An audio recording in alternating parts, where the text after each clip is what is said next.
നമസ്കാരം, കർമ്മ ന്യൂസിലേക്ക് സ്വാഗതം. ഇന്ത്യൻ സൈന്യം വീണ്ടും ശക്തമാകുന്നു. റഷ്യയുടെ കൈവശമുള്ള അത്യാധുനിക സംവിധാനങ്ങളുള്ള മറ്റൊരു ആണവ മുങ്ങിക്കപ്പൽ കൂടി ഇന്ത്യൻ സേനയുടെ ഭാഗമാകുന്നതോടെ ലോകശക്തികൾക്കൊപ്പം കിടപിടിക്കുന്നതാകും ഇന്ത്യയുടെ മിലിറ്ററി. റഷ്യയിൽ നിന്ന് ആണവ അന്തർവാഹിനി പാട്ടത്തിനെടുക്കാൻ ഇന്ത്യ തയ്യാറെടുക്കുകയാണ്. $300 കോടി കരാറിലാണ് ഇരു രാജ്യങ്ങളും ഒപ്പുവയ്ക്കുക. അകുല ക്ലാസ് ആണവ അന്തർവാഹിനിയാണ് ഇന്ത്യൻ സേനയുടെ ഭാഗമാകുന്നത്. നാവികസേനയുടെ ആവശ്യങ്ങൾക്കനുസരിച്ച് മാറ്റങ്ങൾ വരുത്തിയതിനു ശേഷം ചക്ര 3 എന്ന പുനർനാമകരണം നടത്തി സേനയുടെ ഭാഗമാകും. ഇന്ന് ഇരു രാജ്യങ്ങളും തമ്മിൽ കരാർ ഒപ്പിടും. 10 വർഷത്തേക്കാണ് പാട്ടക്കരാർ എന്നാണ് സൂചന. മുൻപ് റഷ്യയിൽ നിന്നും പാട്ടത്തിനെടുത്ത ചക്ര 2വിന്റെ കാലാവധി 2022 അവസാനിക്കാനിരിക്കെയാണ് പുതിയ കരാർ. ചക്ര 3 സേനയുടെ ഭാഗമാകുന്നതോടെ നാവികസേനയ്ക്ക് കൂടുതൽ കരുത്താകും. US നാവികസേനയുടെ ആണവ അന്തർവാഹിനികളോട് കിടപിടിക്കുന്നവയാണ് അകുല ക്ലാസ്. ആണവോർജ്ജത്തിലാണ് പ്രവർത്തനം നടക്കുന്നത്. മാസങ്ങളോളം കടലിനടിയിൽ ഒളിഞ്ഞിരിക്കും. റഷ്യയിൽ നിന്ന് ഇന്ത്യ പാട്ടത്തിനെടുക്കുന്ന 3ാം ആണവ അന്തർവാഹിനിയാണ് അകുല. ഇന്ത്യ വികസിപ്പിച്ചെടുത്ത അരിഹന്ത് ആണവ അന്തർവാഹിനി ഇപ്പോൾ സേനയുടെ ഭാഗമാണ്.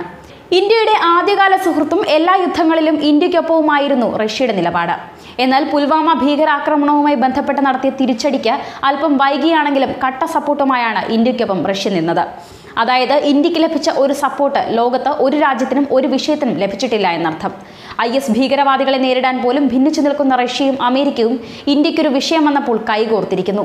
ശരിക്കും അതിശയപ്പെടുത്തുന്ന ഇന്ത്യൻ നയതന്ത്ര വിജയമാണ് മോദി സർക്കാർ നടത്തിയത്. നയതന്ത്ര ബന്ധങ്ങൾ ശക്തിപ്പെടുത്തുന്നതിനൊപ്പം രാജ്യത്തിന്റെ സേനാബലം വർദ്ധിപ്പിക്കുക എന്നതും രാജ്യതന്ത്രമാണ്. അത്യാധുനിക ആയുധങ്ങൾ വാങ്ങുമ്പോൾ രാജ്യത്തെ സൈനികരുടെ ആത്മബലം വർദ്ധിക്കും. ലോകരാജ്യങ്ങൾക്ക് മുന്നിൽ തലയുയർത്തി നിൽക്കുവാനുമാകും. എന്നാൽ സമാധാനത്തിന്റെ വഴിയാണ് ഇന്ത്യയുടേത്. തീവ്രവാദത്തോട് സന്ധിയില്ലാ പോരാട്ടം നടത്തുകയും ചെയ്യും. അറബ് രാജ്യങ്ങൾ ഇന്ത്യയെ ഹൃദയത്തോട് ചേർത്ത് നിർത്തുന്നുണ്ട്. പാകിസ്ഥാനെ പടിക്ക് പുറത്തു നിർത്തിയ അറബ് രാജ്യങ്ങൾ പരവതാനി വിരിച്ചാണ് നമ്മുടെ മന്ത്രി സുഷമ സ്വരാജിനെ അബുദാബിയിൽ സ്വീകരിച്ചത്. മാത്രമല്ല, ലോകത്തെ എല്ലാ വിഷയത്തിലും 2 ധ്രുവങ്ങളിൽ നിലകൊള്ളുന്ന റഷ്യയും അമേരിക്കയും ഇന്ത്യ പാക് വിഷയത്തിൽ ഇന്ത്യക്കൊപ്പം നിൽക്കുന്നു.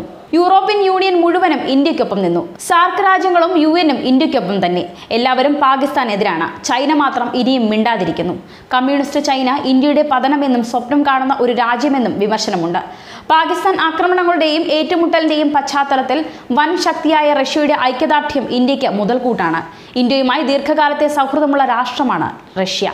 ഇന്ത്യ പാക് അതിർത്തി കലുഷിതമായിരിക്കെ ഇന്ത്യക്ക് റഷ്യ ഉയർത്തിയ പിന്തുണയ്ക്ക് മോദി നന്ദി പറഞ്ഞു. ഇന്ത്യക്ക് പിന്തുണയുമായി ഇതിനോടകം തന്നെ നിരവധി രാജ്യങ്ങൾ മുന്നോട്ട് വന്നിട്ടുണ്ട്.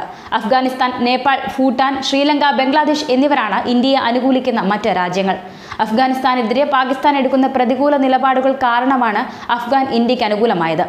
അയൽ രാജ്യങ്ങളായുള്ള നേപ്പാൾ, ഭൂട്ടാൻ, ശ്രീലങ്ക എന്നിവരും പാകിസ്ഥാനെതിരെ ഇന്ത്യക്കൊപ്പം നിൽക്കുന്നുണ്ട്. 1971 വിഭജനത്തിന് ശേഷം പാകിസ്ഥാനുമായി ഒട്ടും സ്വരച്ചേർച്ചയില്ലാത്ത ബംഗ്ലാദേശും ഇന്ത്യക്കൊപ്പം തന്നെയാണ്. ആയുധശക്തിയുടെയും ഇന്റലിജൻസിന്റെയും സഹായം ഇസ്രായേൽ ഇന്ത്യക്ക് നീട്ടിയിട്ടുണ്ട്. തീവ്രവാദ വിരുദ്ധ പ്രവർത്തനങ്ങളിൽ ഇന്ത്യയുടെ സമാധാന നിലപാടുകൾ തന്നെയാണ് ഇസ്രായേലിനുമുള്ളത്. ഈ സൗഹൃദ രാജ്യങ്ങളിൽ നിന്നും ആയുധ ഇടപാടുകൾ നടത്തുന്നതിനെ കുറിച്ചുള്ള നീക്കങ്ങൾ വരും കാലങ്ങളിലും ഉണ്ടാകുമെന്നാണ് സൂചന. ന്യൂസ് ഡെസ്ക്, കർമ്മ ന്യൂസ്.